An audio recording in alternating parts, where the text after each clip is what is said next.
Welcome to MLT अड्डा। तो friends आज जो हम वीडियो लेके आए हैं वह है यूरिन से रिलेटेड शॉर्ट नोट के बारे में। तो चलिए फ्रेंड्स स्टार्ट करते हैं आज का हमारा वीडियो।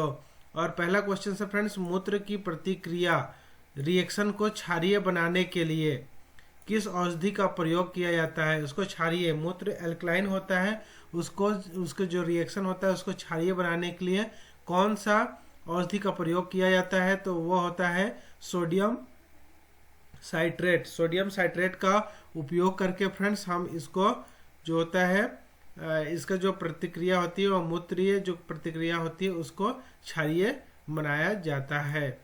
चलिए अब नेक्स्ट आगे का क्वेश्चन है, क्वेश्चन नंबर सेकंड, मूत्र को अम्लीय बनाने के लिए औषधि के लिए प्रयोग करते हैं। तो मूत्र को अगर क्षारीय है तो उसको अम्लीय बनाने के लिए कौन सा औषधि का इस्तेमाल करते हैं, तो फ्रेंड्स इसका आंसर है अमोनियम क्लोराइड।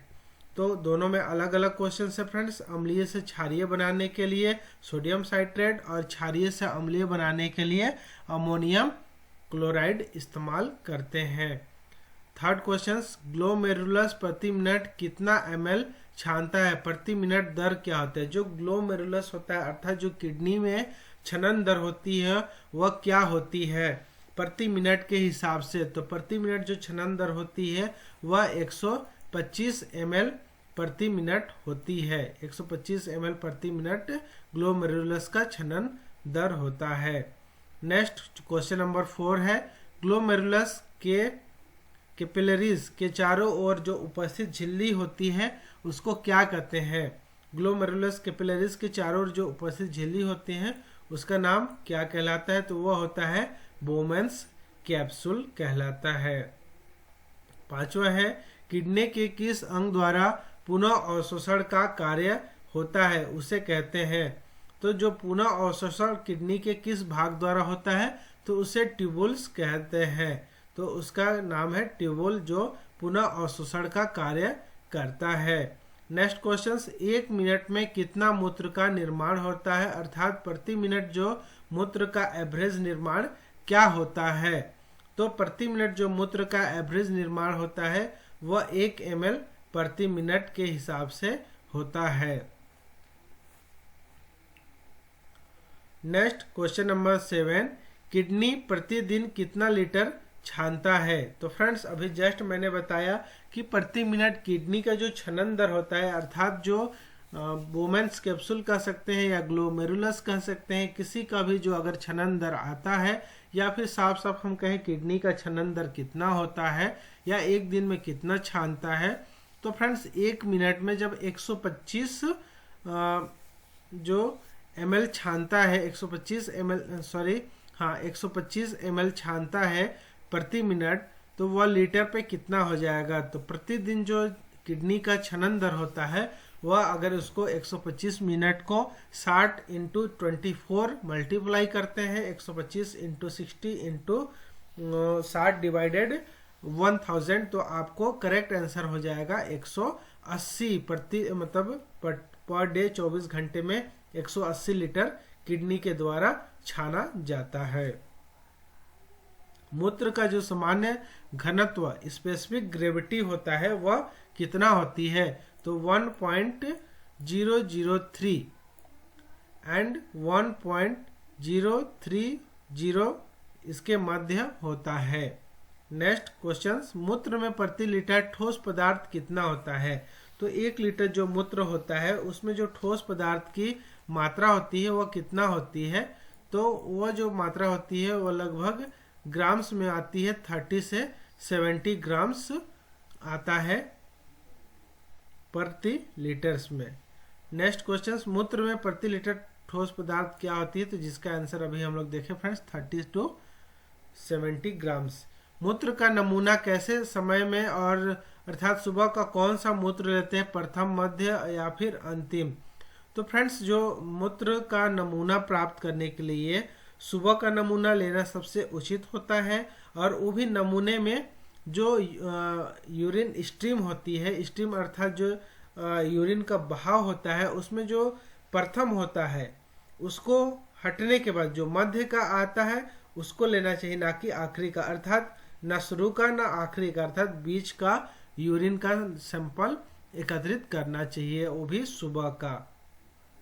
नेक्स्ट, मूत्र में शुगर की मात्रा जांचने के लिए जो पोस्ट पैरेंडियल यूरिन भोजन के कितने देर बाद लेते हैं, तो वह भोजन के 2 घंटे के बाद लिया जाता है। नेक्स्ट क्वेश्चन, पेशाब के को कौन क्षारीय पेशाब या एल्कलाइन में बदलता है?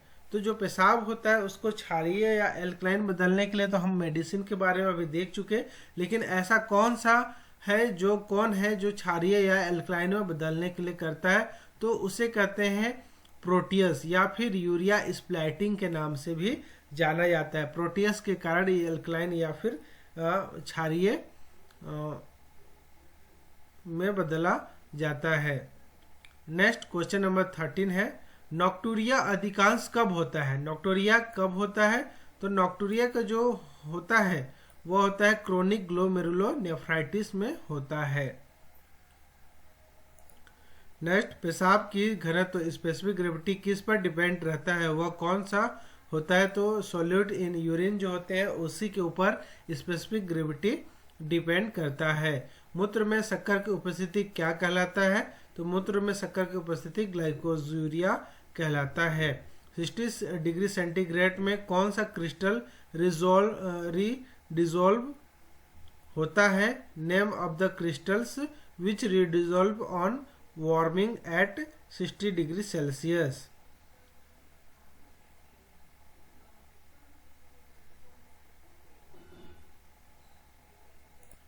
नेक्स्ट, सामान्य व्यक्ति का मूत्र पेंटोस यूरिया होता है, तो इसका कारण क्या होता है? जो पेंटोस यूरिया होता है तो उस स्थिति में जब अधिक से फल का सेवन होता है तो वो पेंटोस यूरिया होता है। प्राकृतिक यूरिन में क्रिस्टल होता है, तो प्राकृतिक जो यूरिन होता है उसमें कैल्शियम हाइड्रोजन फॉस्फेट, ये प्राकृतिक जो यूरिन होता है उसमें क्रिस्टल पाया जाता है। एमॉर्फस यूरेटस फाउंड इन, तो एमॉर्फस यूरेटस कहाँ पाया जाता है? तो एमॉर्फस यूरेटस जो होता है वह एसिडिक यूरिन में पाया जाता है। पेशाब में किस समय परिस्थिति में एल्ब्यूमिन की मात्रा बढ़ जाती है जिसके करने के बाद वह, तो ये होती है फिजिकल एक्टिविटी करने के बाद एल्ब्यूमिन की मात्रा यूरिन में बढ़ जाती है। नेक्स्ट, कैल्शियम शरीर से डिस्चार्ज कर शरीर किसके द्वारा त्याग करता है? वह होता है यूरिन एंड स्टूल। किसके चयापचय मेटाबॉलिक का टूटने के कारण यूरिक एसिड का निर्माण होता है? तो यूरिक एसिड न्यूक्लिक एसिड के टूटने से निर्माण होता है। VMA का पूरा नाम क्या है? तो VMA का वेनिलाइल मेंडेलिक एसिड होता है। तो VMA क्या होता है? तो VMA जो होता है वह एक डोपामाइन, एपिनेफ्रिन और नॉरपेनेफ्रिन का अंतिम मेटाबोलाइट्स होता है, वह होता है VMA। नेक्स्ट, पेशाब में लैक्टोज जांच के लिए क्या टेस्ट किया जाता है? तो पेशाब में लैक्टोज जांच करने के लिए ओसेजोन टेस्ट किया जाता है। नेक्स्ट, पेशाब में किस परीक्षण मिलाने पर फॉल्स पॉजिटिव रिएक्शन आता है? वो भी प्रोटीन का, तो थाइमोल को मिलाने पर जो यूरिन टेस्ट में फॉल्स प्रोटीन पॉजिटिव आता है। नेक्स्ट है, एमॉर्फस फॉस्फेट किस प्रकार का पेशाब में होता है? तो एमॉर्फस जो फॉस्फेट होता है वह एल्कलाइन यूरिन में होता है। नेक्स्ट, जब पेशाब में एल्ब्यूमिन की मात्रा 30 to 300 mg पर डेसीलीटर होता है तो इसे क्या कहते हैं? तो इस अवस्था में पेशाब में एल्ब्यूमिन की मात्रा इतना होने पर इस पेशाब को माइक्रो एल्ब्यूमिनूरिया कहते हैं। Next and last question friends, किसकी उपस्थिति के कारण मूत्र में ग्रेसी क्लाउडीनेस होता है? तो ग्रेसी क्लाउडिनेस लिपिड्यूरिया की उपस्थिति में होता है। तो उम्मीद करता हूँ फ्रेंड्स ये वीडियो आपके लिए काफ़ी हेल्पफुल रही होगी। Thank you for watching, have a good day. जय हिंद, जय भारत।